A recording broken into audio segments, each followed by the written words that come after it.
Assalamualaikum warahmatullahi wabarakatuh. Waalaikumsalam warahmatullahi wabarakatuh. Ya, selamat pagi dan salam sejahtera untuk kita semua. Ya, perkenalkan saya Denny Amiruddin, salah seorang dosen pada Fakultas Hukum Universitas Muhammadiyah Pontianak.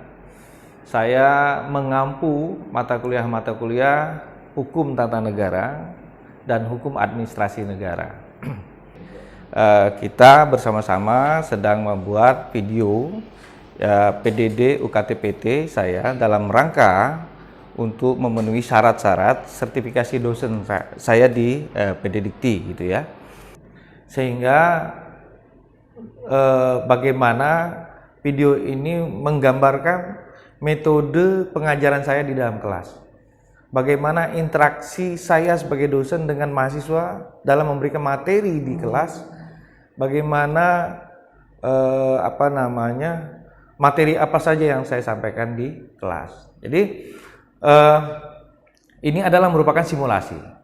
Simulasi ini dikarenakan saya saat ini adalah dosen yang berstatus tugas belajar, sehingga saya tidak boleh mengajar, tidak boleh melakukan penelitian, pengabdian, ya. Nah, saya katakan simulasi ini hanya untuk kepentingan membuat video, ya. Kemudian materi apa yang ingin saya sampaikan? Namun sebelumnya saya ingin menjelaskan, sebagai dosen saya memiliki passion tentunya, gaya, hal apa, dharma apa yang saya titik beratkan dari 3 tridharma perguruan tinggi itu, yaitu pengajaran, penelitian, dan pengabdian kepada masyarakat. Nah, saya memilih pengajaran dengan bobot 40%, sementara penelitian 30% dan pengabdian pada masyarakat 30%. Jadi total semuanya adalah 100%. Kenapa demikian? Karena menurut pandangan saya sebagai dosen itu kalau dia mengajar, dia harus menulis.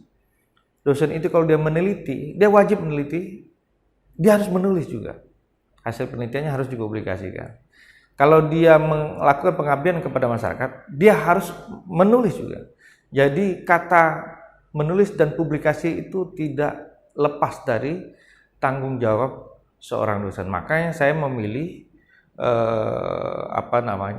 passion saya sebagai pendidik, passion saya sebagai dosen, yaitu 40% pengajaran, 30% penelitian, dan 30% terakhir adalah sebagai pengabdian kepada masyarakat. Hari ini kita belajar mata kuliah Sistem Pemerintahan Daerah, yang mana mata kuliah ini ada di semester 3 ya, pada Fakultas Hukum Universitas Muhammadiyah Pontianak. Sistem Pemerintahan Daerah juga merupakan bagian dari rumpun atau mata kuliah yang tergabung dalam Hukum Tata Negara. Nah, mata kuliah Sistem Pemerintahan Daerah ini, materi yang kita sampaikan pada hari ini, saya memilih materi pemerintahan desa, yang mana dalam penelitian dan pengabdian kepada masyarakat saya memilih pendampingan pada pemerintahan desa. Pada tahun 2017 dan 2018, saya melakukan penelitian dan pengabdian pada masyarakat yang melakukan pendampingan atau advokasi pada pemerintahan desa. Penelitian saya yang pertama berjudul Produktivitas Pemerintahan Desa dalam Membentuk Peraturan Desa. 2017 saya ajukan melalui LPPM Universitas Muhammadiyah Pontianak. Kemudian tahun 2018 saya selesai melakukan penelitian itu. Hasil dari penelitian itu paling tidak saya menemukan bahwa beberapa desa di Kabupaten Kuburaya, Kalimantan Barat, sebagai set project penelitian saya pada saat itu tidak banyak membentuk peraturan desa, yang mana sebenarnya ini adalah peluang besar bagi mereka, karena mereka diberikan kewenangan untuk mengelola pemerintahan desanya, termasuk membentuk peraturan desa. Jadi di era otonomi desa yang diberikan kewenangan otonomi itu tadi, maka saya melihat dari hasil penelitian saya, pemerintah saya memiliki kendala Kenapa mereka tidak produktif dalam hal membentuk peraturan desa? Padahal banyak hal, misalkan membentuk BUMDes, tidak hanya mereka menetapkan RPJMDes, menetapkan APBDes, mereka baru membentuk Perdes itu. Hanya terhadap hal-hal seperti itu aja mereka membentuk Perdes. Padahal mereka bisa saja membuat Perdes peraturan desa untuk membentuk BUMDes, untuk meningkatkan pendapatan asli desa, PADes. Mereka bisa, pemerintahan desa itu bisa mengeluarkan Perdesnya atau mengenakan retribusi desanya bagi pengusaha-pengusaha yang ada di wilayah hukum desanya misalkan. Itu bisa saja. Itu tergantung kreativitas daripada pemerintah desa itu sendiri.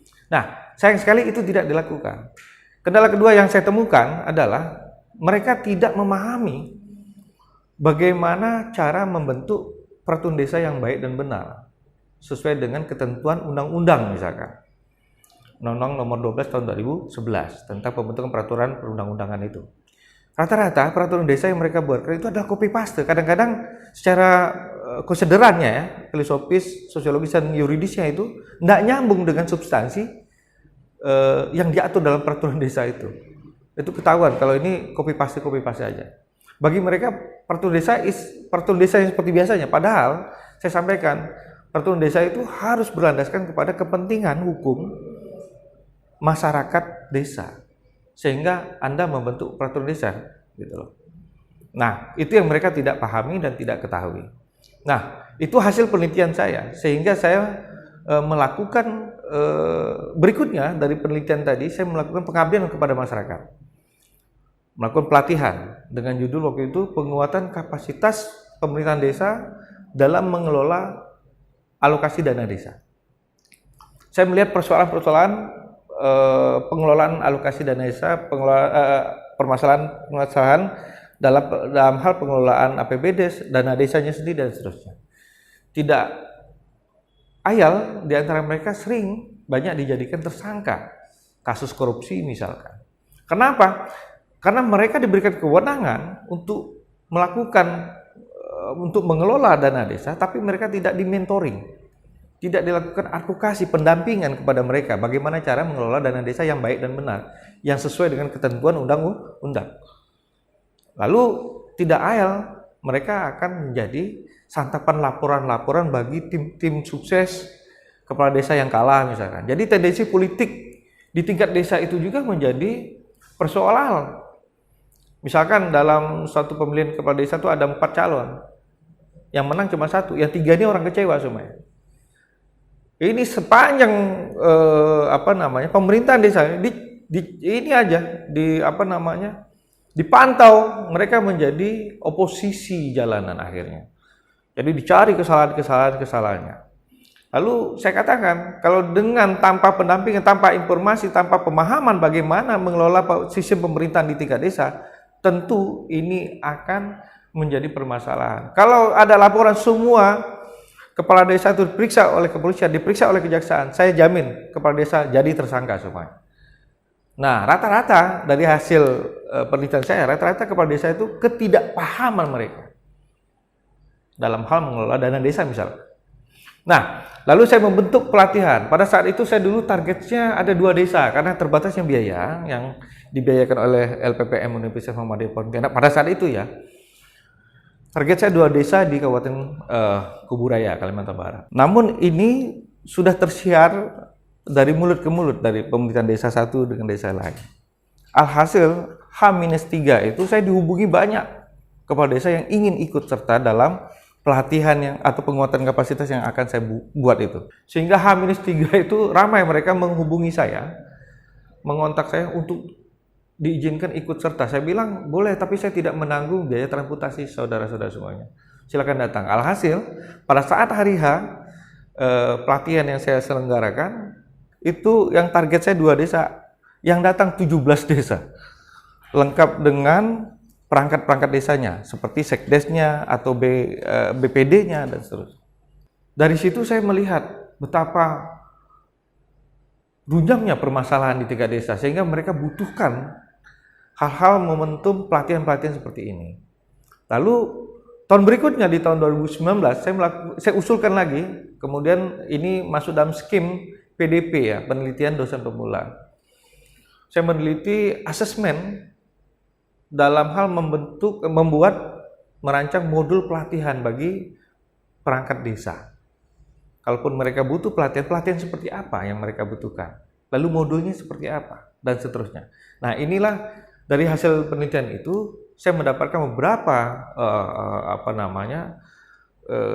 kriteria pelatihan dan modul pelatihan, yang mana ini insya Allah akan saya daftarkan ke HKI modul pelatihan ini, karena saya belum menemukan modul-modul pelatihan yang dibutuhkan, yang tepat guna, yang dibutuhkan oleh perangkat desa itu. Nah, dari asesmen itu saya mendapatkan apa yang mereka butuhkan. Paling tidak sekitar 12 pelatihan yang harus mereka lakukan, sehingga perangkat desa, termasuk kepala desa di dalamnya, betul-betul memahami bagaimana cara mengelola pemerintahan desa, termasuk mengelola dana desanya. Oke, mata kuliah hari ini adalah sistem pemerintahan desa. Ini adalah mata kuliah di semester 3 pada Fakultas Hukum Universitas Muhammadiyah Pontianak. Saya ambil materi hari ini adalah tentang pemerintahan desa, yang mana materi ini ada di dalam RPS mata kuliah sistem pemerintahan desa itu pada pertemuan yang ke-6. Nah, hasil akhirnya harapan saya adalah mahasiswa mampu menjelaskan tentang kewenangan, tugas daripada pemerintahan desa. Indikator hasilnya adalah dalam capaian pembelajaran, mahasiswa mampu memetakan apa itu definisi desa, apa itu definisi pemerintahan desa, dasar-dasar hukum pembentukan pemerintahan desa itu apa, kemudian bagaimana penataan desa, lalu siapa yang punya kewenangan melakukan penataan desa. Nanti itu indikator hasil. Lalu saya coba melihat di sini, yang pertama desa dan kelurahan. Desa dan kelurahan itu adalah unsur terendah. Kita kenal pemerintahan itu dari pemerintahan pusat, pemerintahan provinsi, pemerintahan kabupaten kota, sampai ke pemerintahan desa dan kelurahan. Itulah unsur terendahnya. Ya, namun ada 3 aspek yang membedakan antara desa dan kelurahan. Yang pertama, aspek dasar hukumnya. Kalau pemerintahan desa berdasarkan pada Undang-Undang Nomor 6 Tahun 2014, sementara pemerintahan kelurahan berdasarkan PP 73 Tahun 2005. Sementara kemudian aspek kedua adalah pengangkatannya. Kalau desa dipilih langsung oleh masyarakat desa melalui pemilihan kepala desa, sementara kelurahan ditunjuk langsung oleh kepala pemerintahan daerah, kabupaten, bupati, dan seterusnya. Kemudian aspek ketiga adalah desa memiliki hak otonomi. Hak otonomi itu hak mengelola sendiri pemerintahannya, hak mengelola, mengatur urusan keuangannya dan seterusnya. Sementara kelurahan tidak. Kelurahan adalah daerah administratif. Dia melakukan pemerintahan berdasarkan instruksi dari kepala daerah, yaitu bupati. Oke, yang berikut, ini lahirnya Undang-Undang Nomor 6 Tahun 2012 tentang desa adalah momentum lahirnya kembali otonomi desa. Walaupun kita ketahui bahwa pemerintahan desa itu sudah berdasarkan sejarahnya, sudah dari sejak pemerintahan Hindia Belanda sudah kita kenal. Di era otonomi ini, khususnya lahir Undang-Undang Nomor 6 Tahun 2014 ini, kembali memberikan semangat bagi masyarakat desa untuk lebih memperhatikan hak-hak asal-usul dan atau hak-hak tradisional di desa masing-masing, sehingga ini merupakan stimulus percepatan pembangunan di Indonesia, khususnya di tingkat desa. Kemudian tadi saya katakan desa memiliki hak otonomi, ya, sehingga dia memiliki hak untuk mengelola pemerintahan dan keuangannya. Kemudian definisi desa itu sendiri kita dapat di dalam pasal 1 angka 1 Undang-Undang Nomor 6 Tahun 2014. Ya. Di sini jelas, ya, otonomi desa itu ada kepada 3 aspek. Pertama, mengurus pemerintahan. Nah, dari definisi pasal 1 angka 1 Undang-Undang 6 Tahun 2014 ini. Yang kedua, kepentingan masyarakat. Ya, kepentingan masyarakat. Artinya, jalannya pemerintahan desa harus berdasarkan kepentingan masyarakat, harus berdasarkan aspirasi masyarakat desanya. Yang ketiga adalah hak asal-usul dan atau hak tradisional. Nah, itu 3 aspek. Kemudian jelas pemerintahan desa ini harus dalam bingkai Negara Kesatuan Republik Indonesia. Berikut definisi pemerintahan desa. Pemerintahan desa itu adalah institusi yang menjalankan urusan dan tanggung jawab hak yang melekat secara otonomi pada pemerintahan desa. Di sini dalam pasal 1 angka 2 dijelaskan penyelenggara pemerintahan desa itu adalah penyelenggaraan urusan pemerintahan dan kepentingan masyarakat setempat dalam sistem pemerintahan dalam bingkai Negara Kesatuan Republik Indonesia. Nah, itu dikatakan jelas desa di sini dipimpin oleh seorang kepala desa yang dipilih secara langsung oleh masyarakat desanya. Desa memiliki 2 macam ya. Ada desa secara umum kita ketahui, ada desa adat. Desa adat ini desa yang memiliki karakteristik atau kekhasan adat tersendiri. Jadi kalau desa adat itu berdasarkan penetapan ya, misalkan penetapan bahwa dalam satu kawasan hukum wilayah hukum desa yang mana adatnya kuat, adatnya diakui sebagai instrumen yang mengatur sebagai moralitas positif di masyarakat desa, maka dia bisa ditetapkan. Namun perlu diingatkan, adat yang mana yang diakui? Kalau di dalam satu wilayah hukum itu adatnya beragam, maka sulit sekali kita menentukan desa adat. Biasanya desa adat itu ditentukan dalam satu kawasan wilayah hukum desa itu hanya satu adat yang dalam satu desa itu hanya satu adat saja. Misalkan kita temui ada di Bali misalkan, atau di Toraja ya, di daerah Sulawesi dan seterusnya. Nah, khusus di Kalimantan Barat memang sampai saat ini desa adat itu sulit untuk ditentukan karena dalam satu wilayah desa beragam adatnya. Adat mana yang bisa jadi acuan gitu. Kemudian yang berikut adalah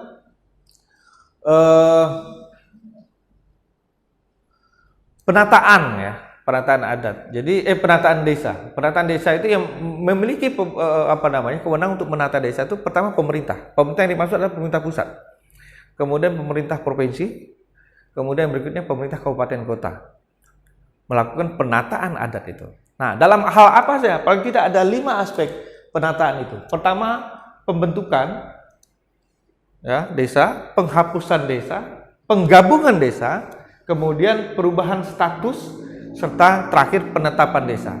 Nah, jadi dengan demikian mahasiswa sekalian cukup memahami siapa yang memiliki tanggung jawab dan kewenangan untuk menata desa, yaitu pemerintah dari pemerintah pusat, pemerintah kabupaten, pemerintah provinsi, dan juga sampai ke pemerintah kabupaten kota. Nah, saya rasa materi kita secara singkat ini simulasi. Demikian untuk materi ke-6.